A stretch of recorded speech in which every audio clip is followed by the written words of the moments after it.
তো দেখেন গরুর মাংস আর খোলা জালি পিঠা তৈরি করব। গরুর মাংসটা চুলায় বসিয়ে দিয়ে এখন প্রেশার কুকারে গরুর মাংসটা চুলায় বসিয়ে দিয়ে আসছি খোলা জালি পিঠা বানাবো। তো খোলা জালি পিঠা বানানোর জন্য সব কিছু রেডি করে এখন আমি ঝটপট ফ্রাই প্যানে পিঠাটা খুব সুন্দরভাবে তৈরি করে ফেলতেছি। দেখেন কেমন সুন্দর হইতেছে, পিঠাটা অনেক সুন্দর হয়েছে, জালি জালি খুব মসমসে। দেখেন পিঠাটা কি সুন্দর,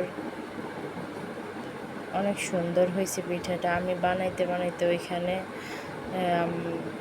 খাইতেছি, দেখেন বানাইতেছি আর খাইতেছি। অনেক মজা হয়েছে পিঠাটা, অনেক টেস্টি। রাত কিন্তু এখন বাজে 12টা।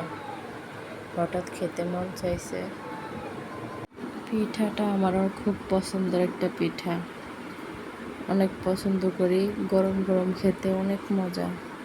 তো গরুর মাংস নিয়েছি, গরুর মাংসটা হয়ে গেছে, এখন নিয়েছি খাইতেছি। দেখেন অনেক মজা হয়েছে, অনেক ইয়াম্মি, খুব টেস্টি হয়েছে।